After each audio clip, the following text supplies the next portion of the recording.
Au nom d'Allah, le tout miséricordieux, le très miséricordieux, louange à Allah, et que la prière et le salut soient sur le messager d'Allah, sur sa famille, ses compagnons, ses suiveurs avec bienfaisance jusqu'au jour de rétribution.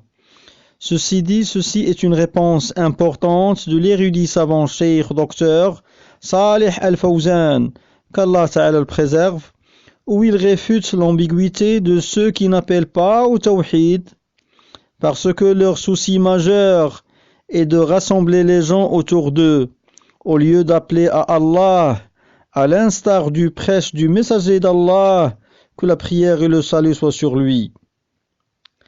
La question posée au cheikh: quel est votre conseil à celui qui dit, je cite, l'unicité divise la communauté, et il dit, nous rassemblons d'abord et nous enseignerons aux gens plus tard.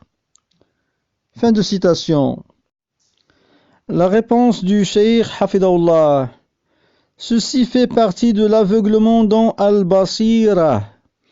Al-Basira est un terme arabe qu'on peut traduire par la science, ou le savoir, ou la vision, ou le cœur.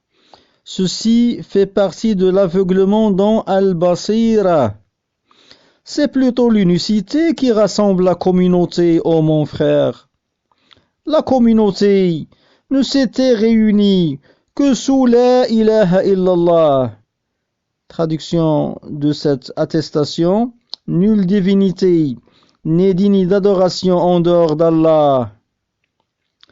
Et avant l'avènement du messager, et avant l'appel à la ilaha illallah, ils étaient divisés, s'affrontant les uns les autres et s'entretuant.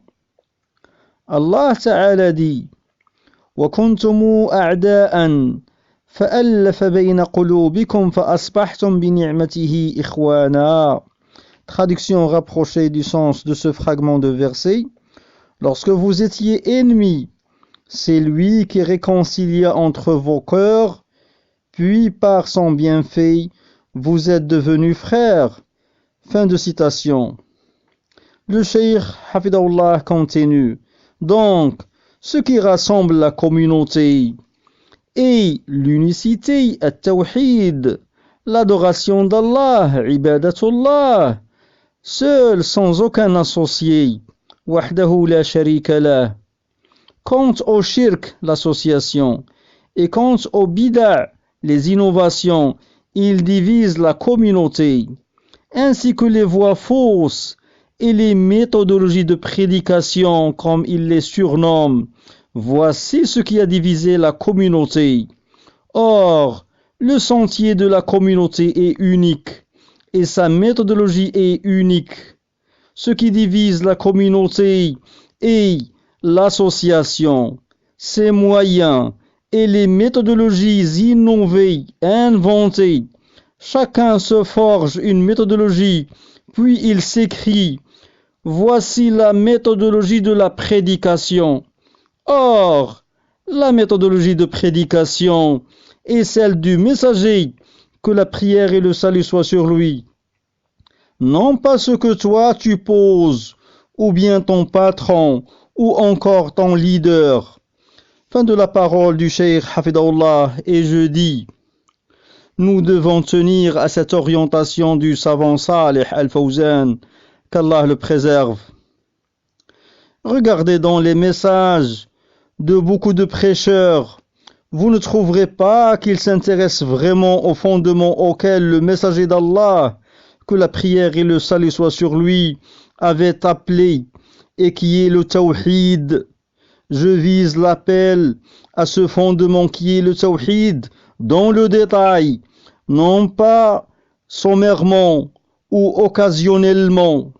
Ces prêcheurs, hizbi, sectaires, ont délaissé donc le sujet le plus important et se sont occupés de ce qui doit venir bien après. Ils ont donc contredit la méthodologie du prophète, que la prière et le salut soient sur lui, ou bien ils ont contredit la méthodologie des prophètes, que le salut soit sur eux, leur méthodologie dans l'appel à Allah. Méfiez-vous donc d'un prêche qui cherche à plaire au public au lieu de lui exposer le tawhid apporté par le messager d'Allah, Muhammad, que la prière et le salut soient sur lui. Fin de cet audio. Walhamdulillahi Rabbil Alamin.